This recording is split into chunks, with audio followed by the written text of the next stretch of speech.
인사를 할 때에 마음에 부대끼고 하기 싫은 거 해야 되는데 그런 분은요, 자기 스스로에게 말하세요. 내 생각에 얽매여 있구나. 예? 왜 그러느냐? 저도 이 인사가 있기까지는 20년의 목회 경험이 이 안에 축적되어 있어요. 신앙, 삶의 가치, 이런 부분들이 이 안에 교육을 받고 문장을 다듬고 단어를 빼고 들어가면서 20년의 제 목회 내용이 안에 들어있는 겁니다. 아침에 비가 왔습니다. 저는 비가 오면 그냥 좋아요. 그래서 왜 좋아할까? 내면을 깊이 들어가 보니까 비 오는 날은 일을 안 해요. 그런데 비가 오는데 순간 우산을 안 가지고 왔네? 양복 입은 상태로 가방을 메고, 그래서 제가 가방을 머리에다 얹고 가면서 생각을 했어요. 하나의 예화가 생각나는 거요. 가방이 명품인지 아닌지 확인할 때는 비가 오면 안다. 비가 오면 명품은 가슴에 품지만 명품이 아닌 건 머리에 쓴다는 거요. 제 가방들에도 꽤 비싼 거요. 그런데요, 저에게 이 가방보다도 더 중요한 게 뭐냐? 설교하기 때문에 여기는 젖으면 안 돼. 그래서 이 부분을 젖지 않게 하려고 한 거예요. 차를 타고 운행하면서 이 길이 10분 안에 오는 길이기도 하지만 오늘 아침에는 이 가는 길이 3시간이면 좋겠다. 비를 맞으면서 운전하는 게 너무 좋은 거예요. 그 마음 아실라나? 여러분들 중에는 아침에 비 오면 내 머리, 바람에 화장한 거, 옷, 신발, 이것 때문에 짜증날 수 있어요. 생각해 보겠습니다. 비가 온다는 것은 사실이에요. 비가 와서 내가 기분이 좋다, 나쁘다는 사실이 아니요, 감정이요. 왜 이런 감정이 생겼을까? 어렸을 때 사연을 생각해 보는 것이, 이것이 기억의 생각이에요. 비가 온다는 것은 생각과 감정이 아닙니다. 사실입니다. 그러나 이 사실을 내가 어떻게 받아들이냐? 긍정으로, 희망으로, 소망으로 받아들이면 여기가 기쁘고 즐겁고 그 자리가 천국인데, 비가 온다는 사실을 부정으로 받아들이면 그 자리가 짜증나고 하는 일들이 관계를 맺는 데에 어려움이 있는 거예요. 성경도 그와 같은 말을 해요. 하나님의 말씀을 법으로 가져가면 율법이 돼서 법으로 사람들을 판단하고 불평하는 소리를 하고 충고의 이름으로, 해석의 이름으로, 판단의 이름으로 결국은 아픔을 주는 일이 돼요. 그러나 하나님의 말씀을 은혜로 나에게 주신 복으로 받아들이면 자기를 부인하고 나에게도 생명이 있고 타인에게도 생명이 흘러가는 삶을 살아가는 이치가 있어요. 그러니 여러분, 자기를 본다는 것이 쉬운 얘기가 아니에요. 내 안의 경험, 그 경험으로 해석하고 그 경험으로 말하기 때문에 그 경험을 잘 다루어져야만 우리의 인생이 달라지는 거예요. 내가 내면으로 나를 아프게 하고 나를 힘들게 하는 폭언과 폭행은 나를 우울하게 만들고 깊은 병으로 끌고 갑니다. 이 우울한 생각과 감정을 밖으로 표현하면 다른 사람에게 생명을 앗아갈 수도 있는 폭행과 폭언으로 가는 걸 보게 돼요. 우리는 그런 존재들이에요. 그런 존재들 속에 오늘 하나님은 신명기 32장에 하나님의 명령에 따라, 말씀에 따라 이스라엘 자손들에게 노래를 가르쳐 부르게 하는 내용이에요. 요새 트로트 때문에 아주 살맛 나지요? 트로트풍으로 찬양 부르는 목사님도 생겼어요. 트로트풍으로도 불러오면 때로는 부드럽게 들려요. 나 같은 죄인 이러면서 그냥 그렇다고 해요. 목사님이 그냥 이렇게 하면 흉내 내는구나 그러세요. 안 돼. 이렇게 불러본 적이 없어가지고. 노래만 그럴까요? 우리의 삶도 마찬가지예요. 생각과 감정도 마찬가지예요. 내가 익숙하게 훈련하고 내가 익숙하게 연습하지 않으면 쉽게 나오지 않아요. 육체, 마음, 영적인 일들이 원리는 다 같아요. 19절, 22절 함께 봉독합니다. 그러므로 이제 너희는 이 노래를 써서 이스라엘 자손들에게 가르쳐 그들의 입으로 부르게 하여 이 노래로 나를 위하여 이스라엘 자손들에게 증거가 되게 하라. 그러므로 모세가 그날 이 노래를 써서 이스라엘 자손들에게 가르쳤더라. 아멘. 하나님께서 이스라엘 백성들에게 노래를 지어 부르게 하셨어요. 목적이 있습니다. 그 목적은 하나님을 증거하라입니다. 노래에는 그 시대의 정신, 사상이 담겨 있어요. 제가 군대에 있었을 때에 제 군번줄, 그것을 지금도 기억해요. 3327 XXXX. 그랬더니 어떤 분이 목사님 못 이어서 아니요, 3317 4694 알아요. 그런데 요거 또 누가 이용할까봐 그 얘기한 거예요. 지금도 90년도에 내가 군대에 들어가서 92년도에 제대했음에도 여지껏 군번이 기억나요. 그때 훈련할 때 불렀던 노래가 있어요. 군가가 있어요. 보람찬 하루 일을 끝마치고서 이렇게 하면서 열과 오를 마치면서 걸어갔어요. 그때 이런 노래를 부르면서 어떻게 해요? 오늘 훈련 끝났다. 그러면서도 나도 모르게 내 안에 군기가 들어오고 애국심이 생기는 거예요. 오늘 노래들도 다 마찬가지입니다. 서태지가 파격적인 그 가사들을 썼을 때에 지금은 BTS가 그 노래 가사에 젊은이들에게 공감되는 언어와 사상이 들어가 있기 때문에 전 세계에 이 내용들이 삽시간에 흘러가는 거예요. 노래 가사에는 그것을 작사, 작곡한 사람들의 사상과 정신이 담겨 있어요. 하나님이 노래를 불러 지으라고 한 것도 마찬가지예요. 하나님께서 지어 부르게 하신 노래에는 하나님의 마음이 있습니다. 하나님의 영이 있습니다. 그 찬양을 부르면 하나님의 마음이 나에게 임합니다. 하나님의 영이 나에게 임합니다. 그러므로 성령 충만함으로 하나님의 마음을 갖는 삶은 하나님께서 가르쳐 주신 노래를 내가 부르고 그 노래를 내 마음에 담으면 그 노래 안에 있는 하나님의 마음, 하나님의 생각, 하나님의 가치, 하나님의 원칙이 내 마음에 간직되는 거예요. 오늘 1절부터 14절의 내용이 이런 내용입니다. 1절 함께 봉독하겠습니다. 하늘이여 귀를 기울이라. 내가 말하리라. 땅은 내 입에 말을 들을지어다. 아멘. 하늘이라는 단어가 단수가 되면 그리스도라고 하는 뜻으로 해석할 수 있어요. 복수이면 그리스도가 있는 저서적인 개념으로 그리스도인들이 돼요. 땅이라고 하는 이 단어도 늘 말씀드렸던 것처럼 하나님의 말씀이 씨앗으로 표현되는데 이 씨앗이 그 마음밭에 열매를 맺는 장소로 사람의 마음을 이야기하는 거예요. 기울이다, 이 단어는 지속적인 관심을 갖고 하나님의 말씀을 경청하라는 거예요. 하나님이 내가 말하리라 말씀하셨어요. 이 얘기는 하나님의 강한 의지를 가지고 모세에게 말하는 거예요. 결국 하늘과 땅들아 내 말을 들으라는 말씀은 하나님이 강한 의지를 가지고 모세에게 말하는데, 너희는 그 말을 들을 때에 경청하여 마음과 뜻과 힘을 다하여 하나님의 말씀에 순종하라, 그 얘기예요. 하나님은 왜 이렇게 말씀하셨을까? 그 이유가 무엇일까? 2절 함께 봉독하겠습니다. 내 교훈은 비처럼 내리고 내 말은 이슬처럼 맺히나니 연한 풀 위에 가는 비 같고 채소 위에 단비 같도다. 하나님이 젖과 꿀이 흐르는 약속의 땅 가나안 땅은 하나님이 비를 부어주셔야만 비옥한 땅이 될 수 있는 거예요.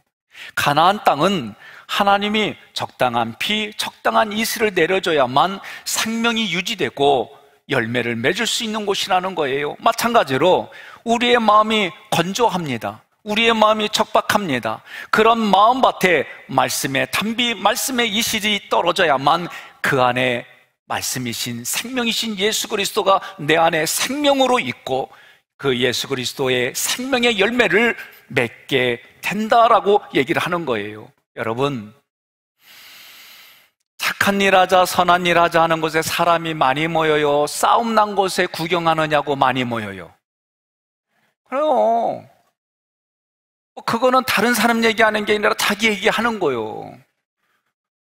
대전에 일이 있어서 갔다가 올라오는데 차들이 엄청 막히는 거예요. 왜 막히나 했더니 건너편에서 버스가 불타는 거 보느냐고 사람들이 늦게 가는겨. 사람들은 다 이래요. 내 마음의 깊은 데로 가면 사랑받고 싶고 인정받고 싶은 욕구가 해결되지 않으면 자기 자신에게 화내거나 다른 사람에게 화나거나 자기 자신에게 짜증내거나 다른 사람이 짜증내는 일들이 우리가 쉽게 너무 많이 있어요. 예수님께서 요한복음 6장 63절에 내가 너희에게 이르는 말은 영이요 생명이라고 하셨어요. 내가 너에게 하는 말이 영이다, 내가 너에게 하는 말이 생명이다, 그렇게 말씀하셨어요. 그러려면 하나님의 말씀이, 예수의 말씀이, 진리의 말씀이 내게 들려야 되는 거예요. 그래서 하나님이 뭐라고 그랬어요? 너희는 가만히 서서 하나님이 하시는 일을 보라는 거예요. 출애굽기 14장 13절로 14절 함께 봉독하겠습니다. 모세가 백성에게 이르되 너희는 두려워하지 말고 가만히 서서 여호와께서 오늘 너희를 위하여 행하시는 구원을 보라. 너희가 오늘 본 애굽 사람을 영원히 다시 보지 아니하리라. 여호와께서 너희를 위하여 싸우시리니 너희는 가만히 있을지니라. 아멘. 가만히 있다고라는 것이 부동자세로 가만히 있는 얘기가 아니에요. 이 단어는 하나님 편에서 보아라, 하나님 편에서 들어라, 하나님 편에서 있는 것을 가만히 서서라고 얘기한 거예요. 사랑하는 성도 여러분, 내가 은혜를 깨닫기 시작하면은요, 내가 할 수 있는 것이 아무것도 없다는 것을 깨닫기 시작해요. 아무것도 할 수 없다니까 또 그 문자 그대로 해서 밥 먹은 것도 할 수 없고 뭐 이런 의미가 아니에요. 내가 그렇게 할 수 있는 원동력은 하나님입니다. 내가 움직이는 삶의 목적은 하나님입니다. 그런 얘기인 거예요. 하나님의 은혜로만 구원받아진다는 것이 깨달아지는 거예요. 그렇게 되면 내가 소중히 여기는 것들이 그렇게 하나님 앞에 소중한 게 아니라는 걸 깨달아요. 생명을 살리려고 부모가 어떻게 합니까? 오늘 우리 교회에 일제시대와 6.25를 겪은 부모님들이 많으세요. 그러면 이분들이 먹고 살 곳이 없었기 때문에 자녀들을 위해서 얼마나 희생하고 헌신했는지 우리는 몰라요. 언제 아느냐? 내가 배고프고 힘들고 내 자녀 앞에 아무것도 해줄 수 없을 때에 그때 나를 위해서 살아오신 아버지와 어머니가 그때 생각나는 거예요. 사람은요, 내가 등짝이 따스하고 배부르면 그 생각 안 해요. 내가 힘들고 어려워져야 나도 돌아보고 다른 사람도 돌아보는 것이 우리 인생의 일반적인 모습이에요. 내가 구원을 위해서 어떤 것도 할 수 없는 존재를 깨달을 때에 하나님이 가만히 있으라는 말씀이 깨달아지는 거예요. 그때 비로소 하나님의 말씀이 들려요.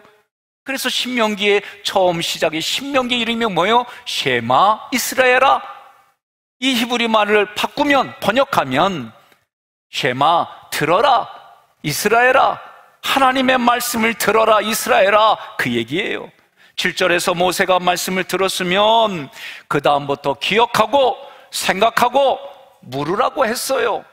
그래야 하면 영적인 부모가 그것에 대해서 설명하고 말하겠다는 거예요. 하나님이 입술을 크게 벌려라는 거예요. 채워주시겠다는 거예요. 부르짖으라는 거예요. 만나주시겠다는 거예요. 여러분, 결국 하나님의 말씀을 기억하고 하나님의 말씀을 생각하고 하나님의 말씀에 대해 묻는 것은 내 마음의 상태가 진리를 사모하는 마음일 때만 가능한 거예요. 절대로 진리의 말씀은 아무나 다 받을 수도 없고 아무나 다 알 수가 없어요. 말씀의 가치를 알고 갈망하는 사람만이 진리의 말씀을 취할 수 있는 거예요. 성경은 진리의 말씀의 가치를 모르는 사람들을 개와 돼지로 비유했습니다. 마태복음 7장 6절 함께 봉독합니다. 거룩한 것을 개에게 주지 말며 너희 진주를 돼지 앞에 던지지 말라. 그들이 그것을 발로 밟고 돌이켜 너희를 찢어 상하게 할까 염려하라. 아멘. 내가 만나는 사람의 수준에 맞춰주는 것도 성숙한 사람의 모습인 거예요. 성숙하지 않으면 그 일이 이루어질 수가 없어요. 성장하지 않으면 그 일이 이루어질 수가 없어요. 여러분, 나보다 더 완전하신 하나님이 나에게 맞춰주신 거예요. 그래서 여기 있을 수 있는 거예요. 하나님의 기준에 우리는 못 맞춰요. 맞출 수 없어요. 그래서 하늘 보좌 버리시고 하나님이 인간의 육신의 몸을 입고 이 땅에 오신 분이 예수님이요, 그 예수님이 그래서 나에게 생명이요 소망이라고 고백하는 거예요. 예수님께서 요한복음 6장 63절에 내가 너에게 이르는 말이 영이요 생명이라고 말씀하셨어요. 이 말씀을 들은 모든 사람들이 영적으로 사느냐, 생명을 가지고 사느냐? 그렇지 않아요. 하나님의 말씀을 들었습니다. 그럼 그 말씀을 기억해야 됩니다. 그 말씀을 생각하는 거예요. 수준 낮게 생각하는 게 아니라 깊이 생각하는 거예요. 그리고 그 말씀을 들려주신 그분이 나의 영적인 아버지다라고 하는 거예요. 그래서 아버지가 그 하나님의 말씀을 그 말씀을 소유한 내가 다른 사람에게 흘려보는 것이 그래서 아들을 넘겨주는 거다라고 표현하는 거예요. 이런 깨달음을 주신 사람들에게, 묻는 자들에게만 하나님의 말씀이 들려지고 깨달아진다는 거예요. 이처럼 하나님의 말씀을 갈급해하고 사모하는 사람들에게만 하나님의 말씀이 나에게 영적인 말씀이요 생명인 말씀이라고 고백하는 거예요. 그래서 요한계시록 13장 9절에 누구든지 귀가 있거든 들을지어다 라고 말하는 거예요. 우리는 다 귀가 있어요. 그런데 성경은 뭐라고 그래요? 하나님의 말씀을 들리지 못하는 사람, 하나님의 말씀을 듣지 못하는 사람, 귀가 있어도 듣지 못하는 사람을 여러분 귀머거리라고 하는 거예요. 눈은 있어도 세상 것은 보는데 하나님의 그 영광의 오른손이 하시는 일을 보지 못하는 사람을 맹인이라고 부르짖는 거예요. 하나님의 주신 이 발은 있는데 세상에서 그 발을 가지고 열심히 살아가는데 하나님의 성전에 오지 못하는 자를 나면서부터 안전뱅이라고 얘기하는 거예요. 여러분, 귀가 있어도 들리는 사람이 있고 들리지 않는 거예요. 눈이 있어도 보지 못하고 보는 사람이 있는 거예요. 입이 있어도 말하고 말하지 못하는 사람이 있는 거예요. 그러니 누구든지 귀가 있거든 들을지어다, 이 얘기는 듣고 싶지 않으면 듣지 말라는 거예요. 듣지 않으면 깨달아지지 않습니다. 자기 중심으로 살아갑니다. 결국 죄 가운데서 허덕이다가 죄의 삭슨 심판으로, 사망으로 가는 거예요. 하나님의 말씀이 들려집니다. 깨달아집니다. 그 말씀이 나의 생각과 부딪힙니다. 그래서 여러분, 그 부딪히는 것에서 하나님이 나를 어떻게 하는 거예요? 훈련시키는 거예요. 익숙하게 하는 거예요. 어디에 익숙해져 있느냐? 익숙한 것 가지고 살아가는 게 우리 인생이에요. 하나님은 하나님의 말씀을 들을 수 있도록 우리를 훈련시키는데, 이 훈련은 한마디로 고통이요. 고통을 고통으로만 아는 것이 1단계예요. 이게 수준이 낮은 거예요. 2단계가 뭐냐? 왜 하필 나예요? 내가 이렇게 뭘 잘못했다고? 왜 내가 겪는 고통이에요? 이게 2단계예요. 3단계가 뭐냐? 고통 때문에 그리요. 그 고통 때문에 깨달은 게 있지. 아이고 억울하지만 깨달은 거 그리요. 인생이 뭐 다 그렇지. 이게 3단계예요. 4단계가 뭐냐? 이 고통 때문에 하나님의 은혜를 깨달았어요. 이 고통 때문에 그 말씀을 다른 사람에게 흘려보내요. 이게 하나님이 원하시는 목적이에요.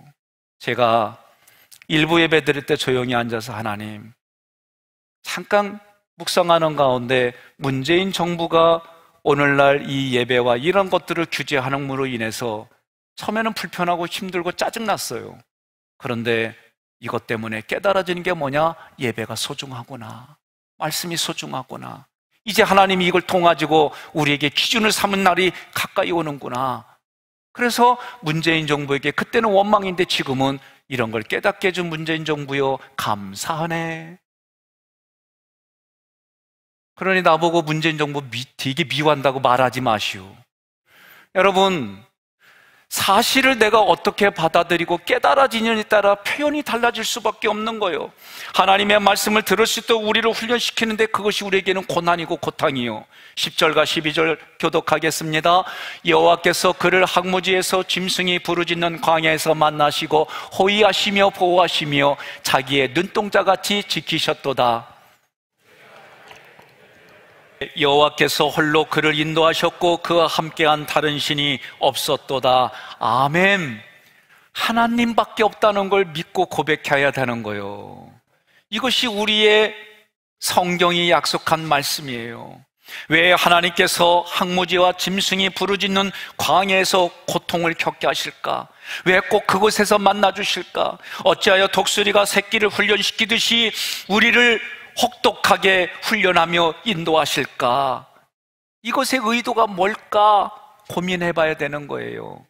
이 고민이 없으면 고통만 낳는 현장에서 고통스럽게 살다가 가는 거예요. 조금 깨달으면 이걸 세상은 돌을 닦는다고 그래요. 이 고통 때문에 내가 반발해요. 저 사람도 있고 얘도 있고 내가 볼 땐 얘가 고통받았는데 왜 그 고통이 나요? 이 얘기는 며느리한테 하라는 얘기인데 요때 또 며느리가 안 보이네. 요때가 2단계예요. 여기에 조금 더 지나가면은 포기할 거 포기해요. 인생이 뭐 다 그렇지. 조금 자조하는 마음으로 그렇게 살아요. 그러나 하나님이 원하는 건 뭐요? 이 고통이 하나님의 은혜로 깨달아지는 시점이 최고의 높은 경지예요. 다시 말하면 이렇게 겪어야만 하나님의 은혜를 깨닫고 이렇게 겪게 하신 하나님이 감사하고 이 일 때문에 내가 하나님 결단하는 그것을 하라고 하나님이 독수리가 자기 새끼를 훈련하며 인도하는 것처럼 항무지와 광야에서 짐승이 부르짖는 광야에서 하나님이 나를 만나주시는 그 의도를 알을 때에 기 있는 자는 들을지어다 라고 이 소리가 들리는 거예요. 그래서 나는 진리의 말씀을 듣지 못하면 살 수가 없습니다. 신앙을 고백하는 거예요. 이 훈련을 어디서 하느냐? 이 땅을 살아갈 때 많고 많은 여자 중에 내 눈에는 애복이만 보이는 거예요. 애복이는 많고 많은 남자 중에 성현이만 보이는 거예요. 그래서 서로가 그렇게 서로 사랑 고백을 하면서 하나님이 이렇게 맺어주셨구나. 서로의 관계를 맺어가면서도 하나님과의 관계를 깨달아가는 것이 인생이요. 내 애를 키워가면서 누구 닮았길래 이렇게 속삭여? 누구 닮아? 나 닮았지. 깨달아지고 그 속삭이는 애를 보면서 우리 부모님이 이때 나에게 해준 것을 기억하고 그것을 경험해서 나도 참아주고 아이를 키워가는 거예요. 저는 오늘 영상을 보며 가슴이 울컥했어요. 지난날 어렸을 때의 동생들에게 그렇게 힘들고 어려울 때 격려해주고 사랑해줘야 되는데 내가 보고 들은 그게 없어요. 기억이 없어요. 아픈 것만 없는 것만 기억했기 때문에 동생들을 매로 다스렸어요. 그랬더니 막내가 나는 이제 말할 수 있다. 20년 지난 다음에 하는 얘기요. 그것도 내 애들한테 난 니네 아빠가 군대 갈 때 말뚝 박아달라고 하나님께 기도했다. 그 얘기를 우리 애들이 와서 하는데 참 가슴이 그냥 막막해지는 거예요. 그래서 내가 보고 들은 게 그거밖에 없으니 내 애들도 그렇게 키운 내 잘못이지. 여러분, 우리가 보고 들은 그거에서 벗어날 수가 없어요. 그러니 하나님의 말씀을 통해 그런 우리의 생각과 감정을 깨우치고 깨닫게 해주셔서 사랑이신 하나님의 그 사랑을 우리에게 부어주시겠다는 거예요. 그러니 예수 믿는다는 얘기는 사람을 사람답게 하나님의 자녀답게 이 땅을 살아갈 수 있도록 말씀으로 내가 가지고 있는 내 생각에 친 내가 상처로 받아들인 감정들을 하나님이 십자가의 사랑으로 하나하나 바꿔주시겠다는 거예요.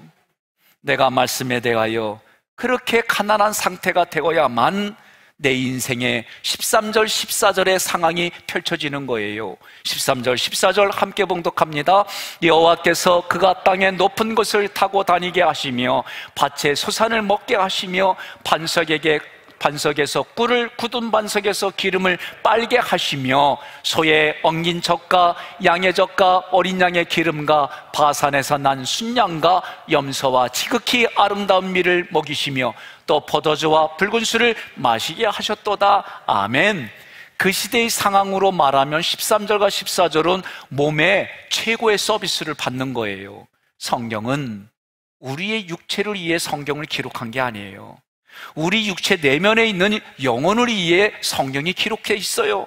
그렇다고 한다면 이걸 어떻게 해석해야 될까? 고린도전서 10장 4절 함께 봉독합니다. 다 같은 신령한 음료를 마셨으니 이는 그들을 따르는 신령한 반석으로부터 마셨음에 그 반석은 곧 그리스도시라. 아멘. 반석이 그리스도예요. 그러면 여기 신명기 32장 13절에 쓰여진 반석, 이 단어를 찾아보는 거요. 히브리어로 반석이라는 것은 셀라예요. 갈라지다라는 어근에서 나온 단어요. 결국 갈라진 바위는 제물이 대신, 그래서 쪼개진 유월절 어린 양 예수를 말하는 거예요. 갈라진 바위는 예수 그리스도인데 예수 그리스도가 죽으면서 우리는 그에게서 말씀의 꿀을 빤다는 거예요. 여러분, 이 꿀은 말씀의 풍성함, 말씀의 기쁨, 말씀의 즐거움을 뜻하는 거예요. 결국 예수가 제물이 되어 쪼개지면, 죽으면 우리는 그 예수에게서 비로소 말씀의 꿀을 빤다는 거예요. 이것이 셀라라고 하는 단어가 함축한 단어예요. 그러나 13절에 쓰여진 단어는 이 셀라라는 단어가 쓰여지지 않았어요. 쓰여진 단어는 추루라고 하는 단어예요. 이것은 반석이신 예수가 죽음을 통해 율법의 마침이 됐다, 율법의 완성이 된 그리스도를 말하는 거예요. 결국 십자가에서 다 이루셨다는 그 예수를 말하는 거예요. 예수님이 율법의 완성으로 죽으시면 우리가 거기서 기름을 빤다는 얘기는, 기름을 마신다는 얘기는 예수님이 또 다른 보혜사 성령을 우리에게 보내주시겠다, 그렇게 해석할 수 있는 거예요. 14절에 여호와께서 젖과 밀과 포도주의 붉은 술을 마시게 하셨다 그랬어요. 포도주를 술로만 생각하면 해석이 안 돼요. 이 당시의 문화를 기억해야 돼요. 석회수가 많은 데서는 그 물을 마시면 사람이 죽어요. 오래 살지 못해요. 그러니 포도주로 만들어서 음료를 대신하는 시대예요. 이사야 55장 1절로 2절 함께 봉독합니다. 오라 너희 모든 목마른 자들아 물로 나오라. 돈 없는 자도 오라. 너희는 와서 사 먹되 돈 없이 값없이 와서 포도주와 젖을 사라. 너희가 어찌하여 양식이 아닌 것을 위하여 은을 달아주며 배부르게 하지 못할 것을 위하여 수고하느냐? 내게 듣고 들을지어다. 그리하면 너희가 좋은 것을 먹을 것이며 너희 자신들이 기름진 것으로 즐거움을 얻으리라. 아멘. 젖과 포도주는 양식을 말해요. 젖은 어미가 새끼에게 먹이는 양식으로 이 젖을 먹이지 않으면 죽어요. 포도주 역시 그 시대에 물을 마실 수 없으니까 음료수 대신 마신 거예요. 그러므로 포도와 젖은 양식입니다. 양식을 돈 없이 값없이 산다는 것은 결코 하늘의 양식을 값을 치러서 먹을 수 있는 것이 아니다. 하늘의 양식은 돈으로 사서 먹을 수 있는 것이 아니라는 거예요. 하나님의 말씀이 내게 들려지는 것이 은혜예요. 그 말씀이 들려지면 내 안에 생각과 감정이 부딪히게 돼 있어요. 그 부딪히는 가운데 나를 내려놓으면, 내 생각과 감정을 내려놓으면 하나님의 말씀이 내 안에 강같이 흘러 내 육체 입에서 그 말씀이 흘러가는 삶을 사는 거예요. 그 모습이 덕을 베푸는 모습이에요. 그 덕이에 성경의 원래의 의도대로 지식과 지혜가 내 안에 깨달아지고, 이곳이 다른 사람 관계, 부부의 관계, 자녀의 관계, 너와 내 집이 구원을 받은 그곳이 천국이 되는 거예요. 이 천국이 되는 이 가정이 다른 이들에게는 또 다른 하나님의 아름다움으로 흘러가게 사는 삶이, 이것이 신앙인의 삶이다라고 성경이 말하는 거예요. 그렇다면 말씀의 양식을 먹을 수 있는 사람, 성령이 충만할 수 있는 사람은 하나님의 말씀에 대해 어떠한 사람이냐? 가난한 상태요. 심령이 가난한 상태요. 그래서 마태복음 5장 3절, 심령이 가난한 자는 복이 있나니 천국이 그들의 것이요. 이때 심령이 가난한 자라는 말은, 심령은 말씀 앞에 가난한 자, 말씀에 갈급한 자, 그런 자에게 말씀이 들리는 거예요. 그러나 말씀도 잘못 들으면 신천지로 가고 이단으로 가는 거예요. 우리는 이단 아니요 1단이지. 가난한 자들에게 복음이 전파된다고 그랬어요. 11장 5절 마태복음 함께 봉독합니다. 맹인이 보고 못 걷는 사람이 걸으며, 나병한 자가 깨끗함을 받으며, 못 듣는 자가 들으며, 죽은 자가 살아나며, 가난한 자에게 복음이 전파된다 하라. 아멘. 여러분, 예배가 마치고 갈 때마다 종종 목사님 나 몇 개월 만에 나옵니다. 그 얘기 들으면 참 그렇게 기뻐요. 아직도 나을 분들이 많아요. 마음이 두려워서, 제가 볼 때는 마음이 두렵고 염려되는 거예요. 코로나가 왔을 때 저도 그 마음이 생겼어요. 어떻게 해야 될까? 이거에 대한 정보를 찾기 시작하면서 행정체계와 부딪힐 때 이거를 그럼 예배드리게 하려면 어떻게 해야 될까? 예수 믿지 않는 자녀들이 부모의 건강을 걱정해요. 예수 믿지 않는 부모가 자녀의 목숨을 걱정하는 일들이 일어나는 현장에서 어떻게 예배를 드려야 될까? 행정에서는 이 부분을 드릴 수 있게 누군가는 고민한 사람이 있을까? 그럴 때 경기도 쪽에서 그 메시지가 와서 이걸 근거로 방역 지침이 만들어진 거예요. 격상될 때마다 행정 지침들이 와요. 그래서 지난주에 저도 해결할 방법이 없어서 일단은 했어요. 그리고 내가 마음속에는 뭐였냐면, 내 영상을 보는 이 입술의 모습을 보고 말을 듣는 분이 있는데, 그럼 이거 가리면 이제 우리는 자막에다가 수화하는 사람을 해야 되나? 그래서 미철구청장, 인천시장에게 우리 교회 이거 만들어주세요, 이런 생각도 해봤어요.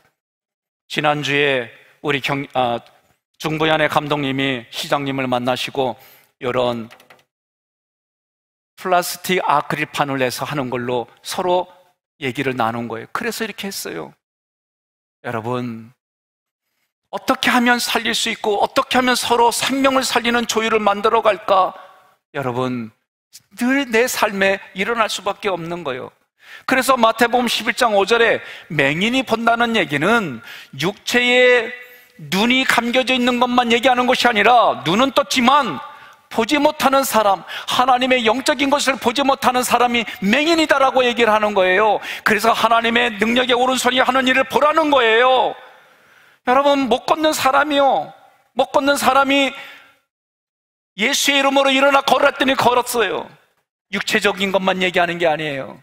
내 멀쩡한 두 다리로 가지 말아야 될 것 가고 하지 말아야 될 것 하는 사람들이 있는가 반면에, 하나님이 그 보여주신 곳을 하나님을 경배하는 자리로 미문에 앉아있던 안전뱅이가 하나님의 성전을 걸어갔던 것처럼 하나님 중심의 삶을 살라고 두 다리를 주신 거예요. 나병 환자가 깨끗함을 받았어요. 저주받은 인생이라고 말한 인생들이 이제는 예수 그리스도의 보혈의 피로 재창조되어져서 이 땅에 생명을 살리는 생명의 부양자로, 왕같은 제사장으로 하루하루를 살아가는 거예요. 누구에게서부터? 나에게부터 먼저 얘기하는 거예요. 왜? 내가 입으로 선포하면 내가 들어요. 하나님이 들으시고 그대로 행한다고 했어요. 내가 나를 보고 얘기하는 거예요. 성현아, 너는 충혈공파 248대 손은 육체는 그러지만 너의 영적인 촌수는 하나님의 자녀야. 하나님의 너를 위해서 한 분 독생자 아들 예수의 생명을 너를 위해서 살려주었어. 이런 얘기 한 번만 자기 자신에게 해도 나의 존재, 나의 정체성, 내가 해야 될 일들이 달라지는 거예요. 여러분, 무엇을 경험하셨습니까? 어떤 것을 경험하고 이 자리에 있습니까? 어떤 것을 경험하고 내 남자를 만나고 내 여자를 만납니까? 내가 어떤 경험으로 우리 자녀들을 만나고 있습니까? 하나님의 경험으로 만나야 될 줄로 믿습니다. 그래서 듣지 못하는 자가, 귀는 있지만 듣지 못하는 자가 이제 귀가 열려서 하나님의 말씀이 들려지면 죽은 자가 살아난다는 거예요. 이것을 하려고 하나님이 우리 육신의 몸들을 그렇게 고쳐주셨다. 그래서 가난한 자에게 복음이 전파된다. 이 얘기는 말씀에 갈급한 자들에게 복음이 전파되는데, 하나님이 그렇게 만들어 놔셨으니 너희는 어떤 상황이 되든지 내가 먼저 경험해서 그 경험한 것을 흘려보내라는 거예요. 오늘 영상을 보며 여러분들이 스스로 결론을 맺으십시오. 애니라고 하는 선생님이 있습니다. 그가 어렸을 때에는 너무나도 큰 충격으로 말도 못하고 보지도 못하니까 그냥 소리 지르고 폭력적으로 된 거예요. 내가 나 자신에게 폭력을 행사하면 내가 거칠어집니다. 내가 이웃에게 폭력을 행사하면은 생명까지도 앗아갈 수 있는 일들이 생길 수밖에 없는 거예요. 그런 인생을 사는 그 어린아이가 자기를 만나주신 로라라고 하는 선생님을 만나요. 그 선생님을 만나서 그가 예수님을 경험하고 예수의 이름으로 한결같이 자기를 치료해 주시는 이분 때문에 그 당시에 맹인학교로 가서 잘 교육을 받고 의술의 도움을 받아 눈도 회복이 돼요. 교장 선생님의 추천으로 어느 가정집에 갔더니 자기와 같은 어린아이가 말도 못하고 듣지도 못하고 보지도 못하는 아이가 있는 거예요. 그 아이를 가르치고 깨닫게 해준 겁니다. 왜? 내가 그렇게 사랑받아서 그리스도의 이름으로 그렇게 새로운 생명을 얻어서 이 아이에게 그렇게 해준 거예요. 그래서 유명한 헬런 켈러가 된 이 사연들을 보시며 나는 누군가에게 로라였을까? 나는 누군가에게 로라로 살아가고 있나? 내가 헬런 켈러였다면 나에게 그렇게 해주신 분은 누구였을까? 그래서 지금의 그 자리를 다시 하나님의 말씀으로 회복시키고 생명 살려서 하나님 앞에 영광 돌리는 우리 모두가 되기를 주님의 이름으로 축복합니다.